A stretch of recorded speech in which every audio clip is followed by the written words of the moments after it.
बांग्लादेश में हिंदुओं पर लगातार अत्याचार हो रहा है।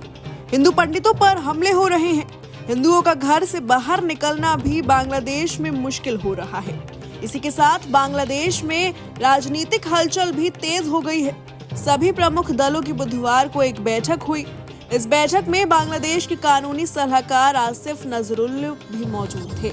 इस दौरान उन्होंने भारत के खिलाफ तीखे बयान दिए। आसिफ ने कहा कि बांग्लादेश भारत के प्रोपेगेंडा के खिलाफ एकजुट है और किसी भी तरह के उकसावे का मुकाबला करेगा। उन्होंने ये भी कहा कि बांग्लादेश किसी कमजोर देश की तरह नहीं दिखेगा, बल्कि एकता और बहादुरी के साथ सभी चुनौतियों का सामना करेगा। इस बयान के कुछ ही समय बाद बांग्लादेश के प्रधानमंत्री शेख हसीना ने अपनी पार्टी के राजनीतिक प्रतिद्वंदी और अंतरिम सरकार के प्रमुख मोहम्मद यूनुस पर जोरदार हमला किया। शेख हसीना ने कहा कि मोहम्मद यूनुस ने बांग्लादेश में अल्पसंख्यक हिंदुओं पर हो रहे अत्याचारों को रोकने में नाकामयाबी दिखाई है।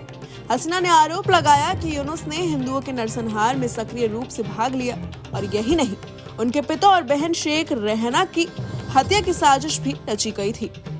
बांग्लादेश के प्रधानमंत्री ने अपने वर्चुअल संबोधन में 5 अगस्त को ढाका में हुए हिंसा की घटना का भी उल्लेख किया।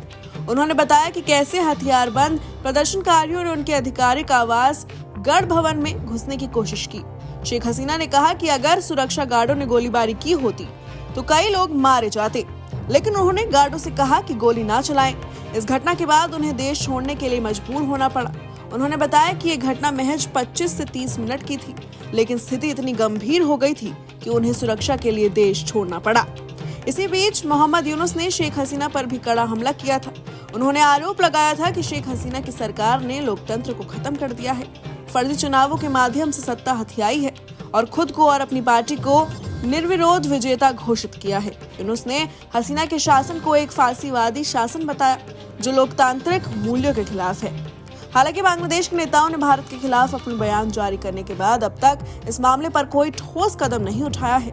बांग्लादेश की राजनीतिक स्थिति और उसमें फैली अराजकता को देखते हुए विशेषज्ञों का मानना है कि सरकार को पहले अपने देश में फैले हिंसा और अल्पसंख्यकों पर हो रहे हमलों को रोकने की कोशिश करनी चाहिए। बांग्लादेश को सबसे पहले अपने अंदर की समस्याओं पर ध्यान केंद्रित करने की जरूरत है, न कि बाहरी प्रोपेगेंडा और बयानबाजी पर। ये खबर आपको पसंद आई हो तो इस वीडियो को लाइक और शेयर जरूर करें।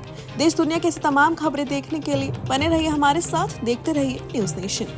न्यूज नेशन अब व्हाट्सएप पर खबरों के ताजा अपडेट के लिए न्यूज नेशन के इस QR कोड को स्कैन करें।